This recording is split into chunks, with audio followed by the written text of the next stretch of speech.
Hello, my beautiful friends. My name is Kim, and I hope you are having a fabulous day today. If you are interested in true crime like I am, I hope that you would consider hitting that subscribe button. But either way, thanks for being here. Here's the thing. I cover so many cases that CPS fails, and it planted a seed of doubt in my head. I always encourage everyone, if you see something, please say something. I built merch around that. In my head, I'm thinking it's the one chance to save a child or a person's life. But when I cover these cases and people are saying stuff and calling and making reports and nothing happens, I lose faith. My last couple of cases that I've talked about, CPS just basically failed. I admit, thoughts were going through my head saying, what's the point? Why am I spreading this message? It means nothing. So I needed to ground myself and remember why the message is so important and that it actually does make a difference. And that's what brings us to today's case. Today, we're going to be talking about the case of Recardo Wimbush Jr. Only way I can describe this case is Takoda Collins. You guys remember the case that I just covered, but saved, okay? Not exactly the same. There definitely are some differences. Recardo was locked in a closet for a year and a half by his parents. Let's talk about the case of Recardo Wimbush Jr. Recardo Wimbush Jr. was 13 years old at the time the cruelty was caused to him. He and his family were from the town Beaufort, Georgia. So here's the dilemma that I had. Do I show pictures of him? He's a minor. I'll insert pics with a blurred face. How about that? They are online, but I'm just not sure where that line is. So I'm just gonna be safe versus sorry. I don't know what the right thing to do here is, but anyways, he was the son of Ricardo Sr., who was 35 years old. His father was a former Georgia Tech star football player, and his mom was Therian Wimbush.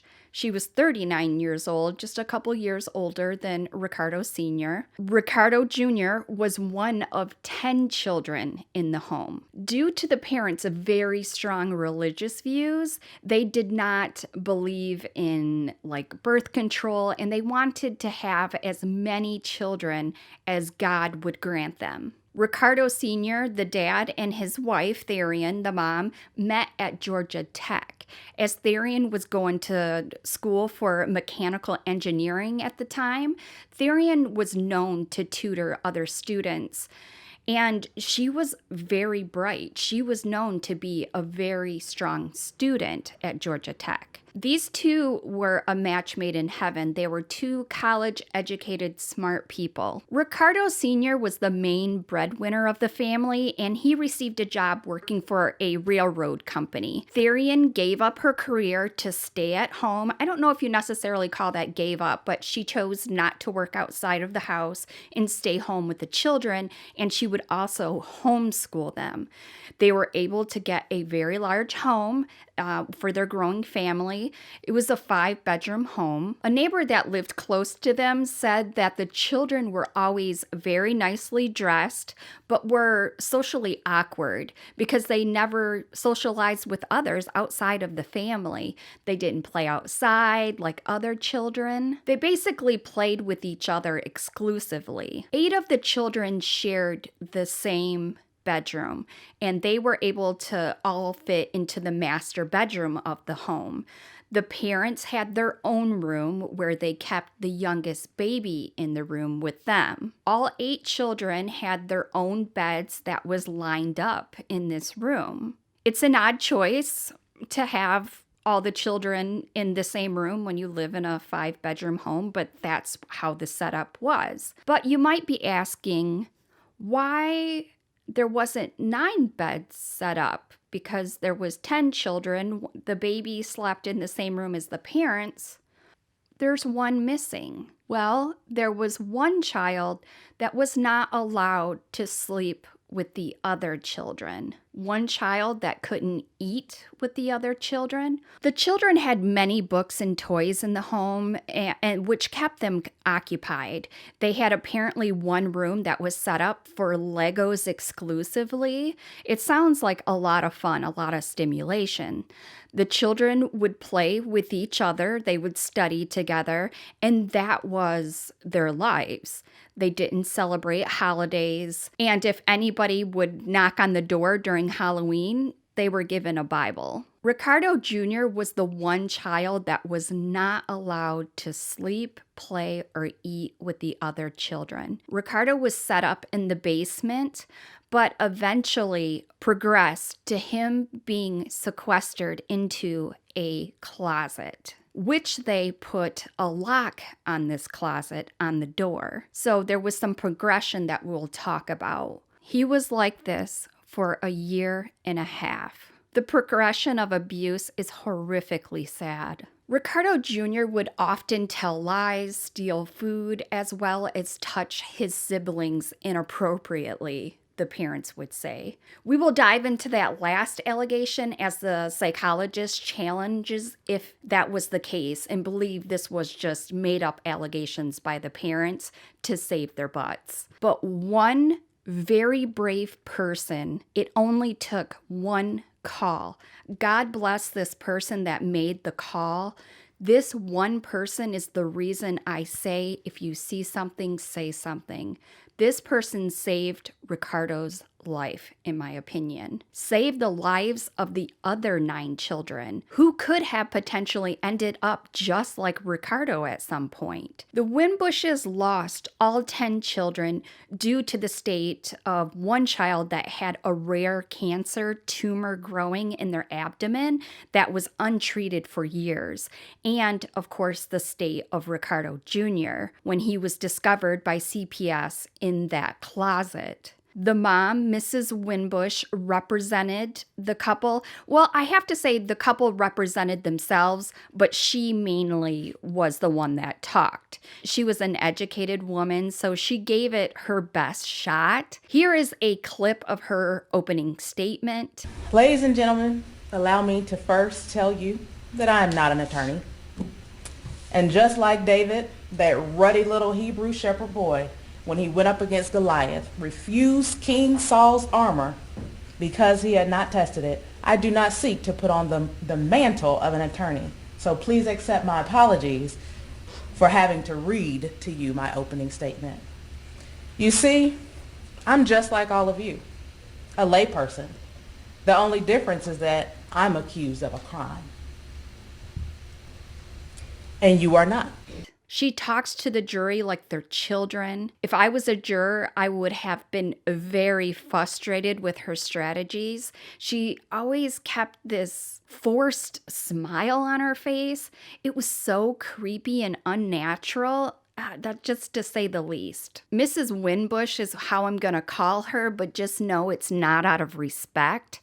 Her whole case was built on a situation that happened to Ricardo while they were on vacation in Florida, and they went to a swimming pool, and Ricardo could not swim very well. Apparently, he was on a floaty that ended up floating into the deep end. Just as he was falling, the mom asked Ricardo if he needed help. Ricardo said no because he wanted to figure it out on his own. Mrs. Wimbush stated that that is her son in a nutshell.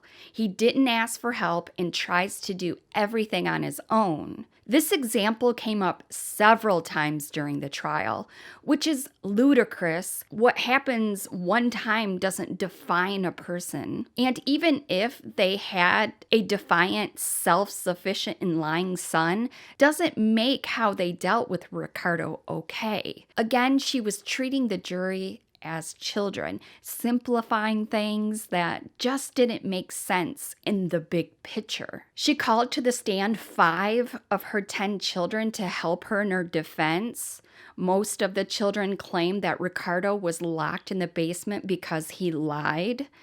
It's really sad. These traumatized children had to testify. They went from a room filled of their siblings to who knows, they lost their parents and now they have to go to court, which is scary in itself. All the children said basically the same thing. He lied a lot and he stole food. He got beatings a lot, so he wanted to go to the basement to be able to stop the beatings. One of the children had a little bit more to say. They said that Recardo was sent to the basement because he violated some of the siblings' privacy in those words, and she's maybe like 9 or 10 years old. She sounded rehearsed. When she was asked what she meant by that, she said, he inappropriately touched some of them and violated some of their personal parts. He violated some of our siblings' privacy. And what do you mean by that? He inappropriately touched some of them. Okay. He violated their personal parts. Okay. The prosecutor in this trial asked her how she learned these big words, violated their personal privacy. Great question. How did you learn that? And of course, she couldn't remember. The parents decided to represent themselves because they wanted access to the children, whether that's good intentions or bad intentions. Judge Booker, I wanted to address the objection to the statements I made in the opening statement. As a part of Mr. Mayfield's motion in limine, he addressed not mentioning that I was incarcerated and without bail. There was nothing in the motion, and I don't remember anything in the order granting that motion about stating anything about not having seen my children. Well, as part of what is going on in juvenile court, which is a separate proceeding, which is the basis for you not being allowed to see the children, that is not relevant in this case. They're representing themselves, so they have to have access to the children. So it's almost believed that was intentional, either good or bad. Recardo apparently was lying about taking food and playing with games and reading books without first asking for permission. The Wimbushes were very strict and overly controlling that the children always had to ask for permission for pretty much anything. He would get into trouble, aka beatings, and then at night he would wet the bed. He's upset, he's in a weird state, and then it started all over again because he lied about wetting the bed, his siblings would say. Recardo was sick of the beatings, so he said that is why he wanted to go to the basement, but it is unclear if he was forced or if it was by his choice. The parents claim they had to move him down there because he was violating the other siblings. They said that in one breath, but then in another breath, they say that it was his choice. So we're going to talk about this progression. Recardo was sent to the basement for whatever reason in August of 2012. Recardo had his room in the basement. It starts out pretty simple, nothing too crazy at first. He has full access to the basement and would come up for meals.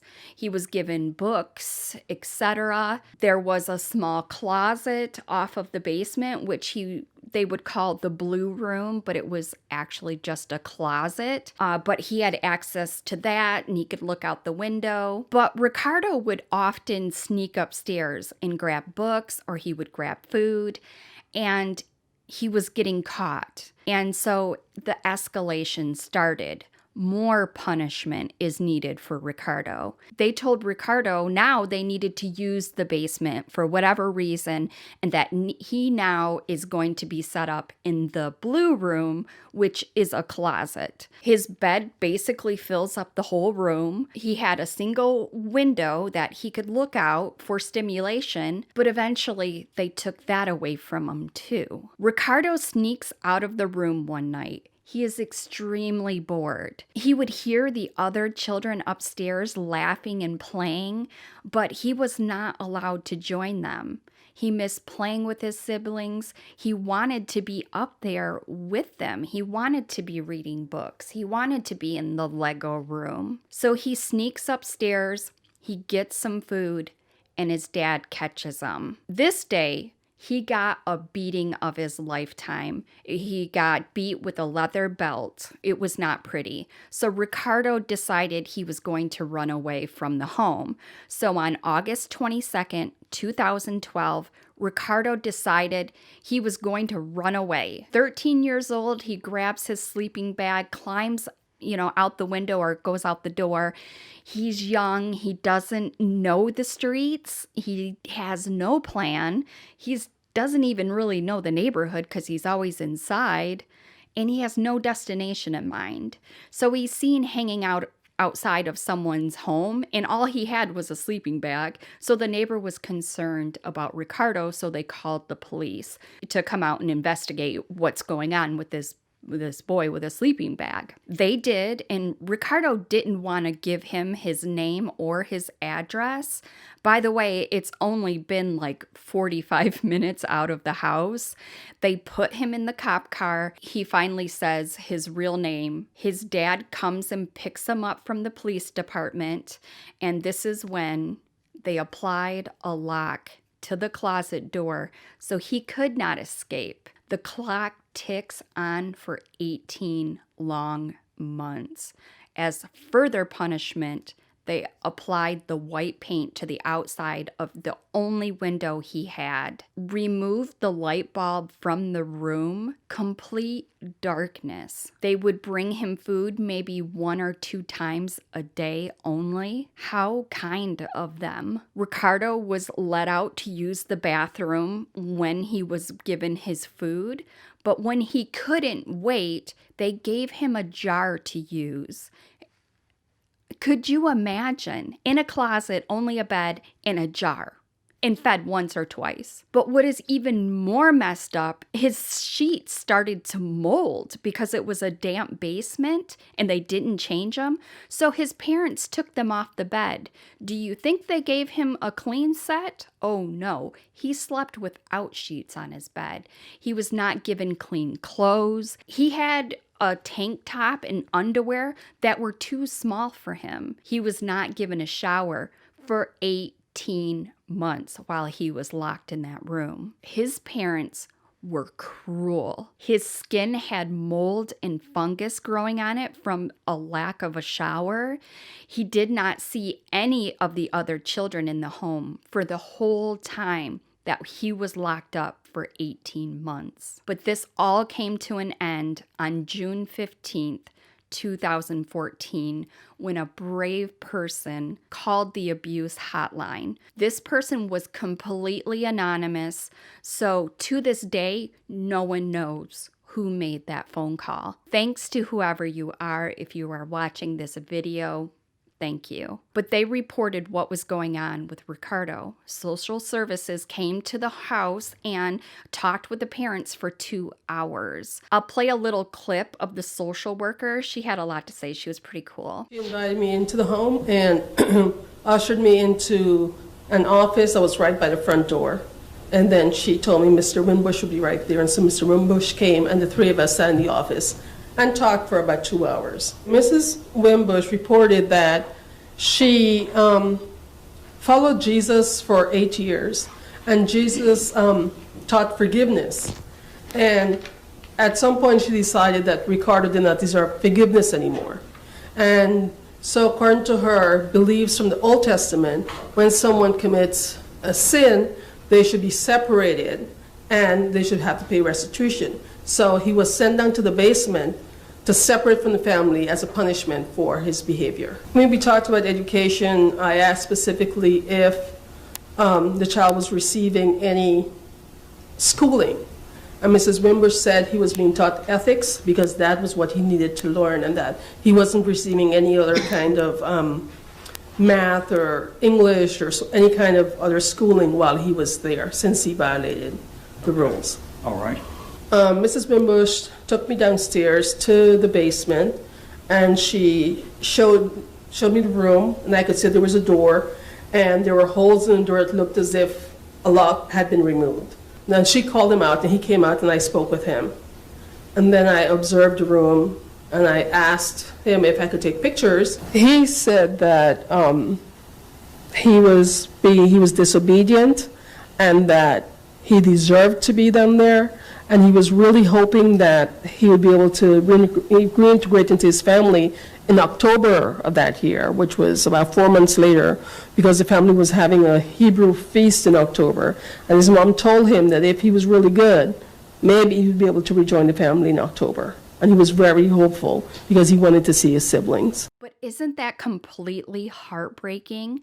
The fact that the mother felt his lies were so unforgivable. He snuck upstairs one day to grab a DVD player without asking makes him unforgivable? What kind of mother, not speaking about her religious views, keeping that separate, just a mother alone who could do this to their child? The kids are removed from the home, and the first thing Recardo asked for was a Whopper from Burger King. I like your style, Recardo. I love Whoppers. I haven't had one in years, but it really does sound delicious, actually. But just imagine what that Whopper tasted like for Recardo. That probably was as close to heaven as he'll get in his lifetime, having that meal after being locked up for 18 months. What's sad, though, is Recardo wanted to go back home. He wanted to be back with his parents. He at one point said he would go back to the Blue Room if that meant he could be with his parents again. It literally breaks my heart that all he wanted was his parents, but doesn't recognize that they were causing so much harm, and the only next escalation was cutting off his food supply and eventually starving him to death. I believe that is what was going to happen, in my opinion. The touching of the siblings is something the psychologist said he didn't believe he did, or if he did do it, he didn't have ill intentions when he did do it. Here's the doctor's testimony. He did have an evaluation subsequently about sexual interest, and there was nothing abnormal. The psychosexual evaluation was normal. So he showed no deviance, no predisposition Right. to molestations whatsoever. Correct.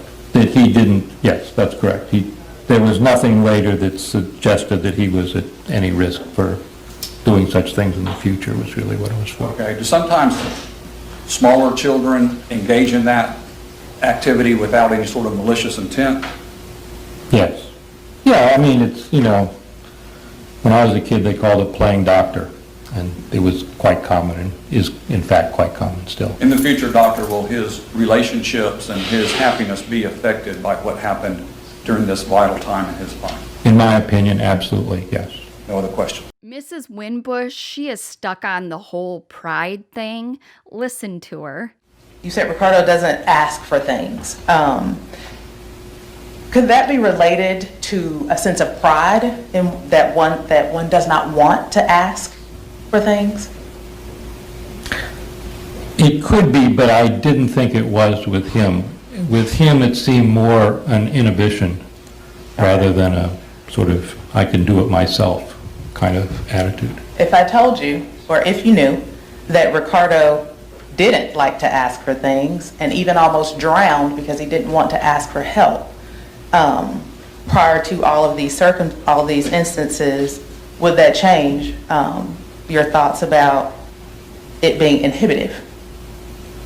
Probably not. Probably not. Okay. No one is buying that. Stop with that nonsense.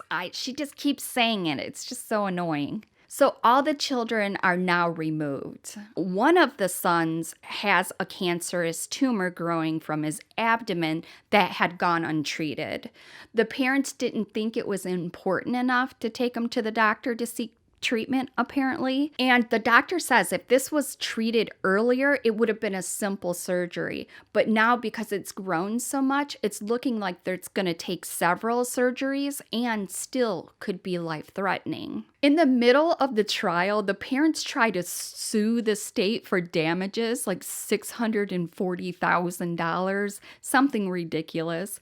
But It was thrown out, of course, and the parents were found guilty. The judge had some very interesting things to say about the Wimbush's parenting. First of all, I want to say to the defendants that being a parent is the hardest job in the world, but it is also probably the job that carries the greatest responsibility in the world. An individual or particular parent chooses to discipline a child so long it is as it is within the bounds of the law.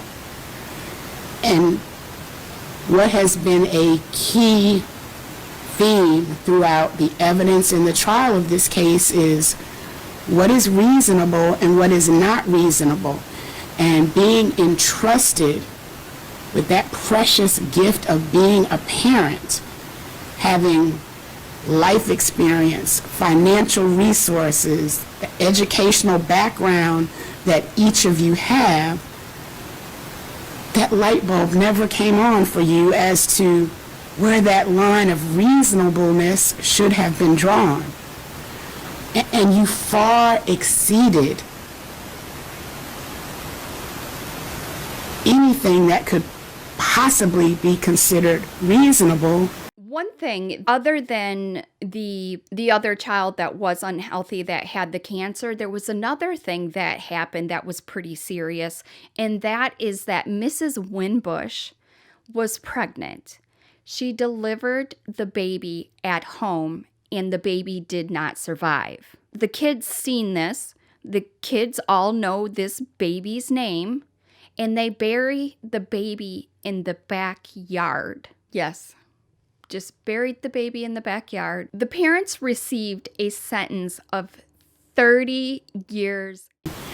It will be an aggregate sentence of 30 years with 20 years to serve in custody as to each defendant, the remaining 10 years to be served on probation. They are not allowed to contact any of the other children or any children at all.